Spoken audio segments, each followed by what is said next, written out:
बीते 26 अक्टूबर 2025 को Graham Bell पहाड़ी स्थित अजहर इस्लाम के खदान संचालन को लेकर लाठी डंडा का एवं पिस्तौल से लैस होकर वादी मनोहर यादव पिता हिरेन यादव धोवा डांगाल थाना हिरणपुर जिला पाकुड़ एवं अन्य स्थानीय ग्रामीणों के साथ गाली गलौज करते हुए जान से मारने की नीयत से मारपीट कर जख्मी कर देने एवं हथियार से फायरिंग करने के आरोप में साक्ष्य के आधार पर इस कांड में संलिप्त प्राथमिकी अभियुक्त उन समारूल से पूर्व अरुण उम्र 22 वर्ष, पिता अब्दुल कादरी दिलवर हुसैन उम्र 26 वर्ष, पिता जकीर अली दोनों चाकी थाना पाकुड़ व जिला पाकुड़ झारखंड की गिरफ्तार किया गया। मामले की जानकारी एडीसीपीओ एन आजाद ने प्रेस वार्ता लंबित भी किया जाएगा। राज्योत्सव के दौरान 1 से 5 नवंबर 2025 तक रात्रि में शासकीय भवनों पर रोशनी की जाएगी। दिनांक 25 तारीख को 25/10 को हिरणपुर थाना अंतर्गत बेलपहाड़ी गांव स्थित अजहर इस्लाम के कैसर प्लांट में विस्फोट का कार्य किया जा रहा था। वो विस्फोट इतना प्रभावशाली था कि उसके पत्थर के टुकड़े जो है आसपास के ग्रामीणों के घरों में आंगन में गिरे। उसको लेकर के ग्रामीणों के द्वारा दिनांक 26 तारीख को उस कैसर प्लांट में शामिल अजहर इस्लाम और उनके 10 सहकर्मी एवं अन्य 10 अज्ञात के विरुद्ध जो है मुकदमा दायर किया गया था। जब इस केस की छानबीन की गई और मैडम के द्वारा जो है इस समय में तुरंत एक एसआईटी बनाई गई।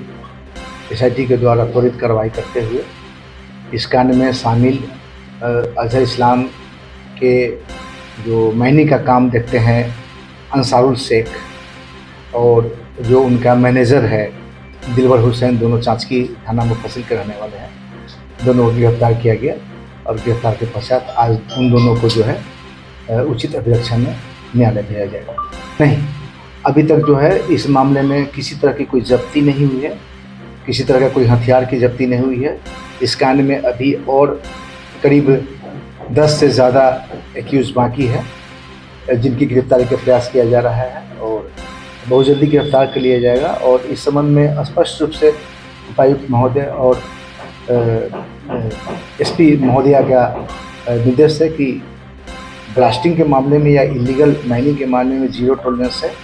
किसी भी इलीगल करने वाले को बिल्कुल नहीं बख्शा जाएगा। सबसे पहले तो इन दोनों का कोई आपराधिक इतिहास अभी तक ज्ञात नहीं हुआ है।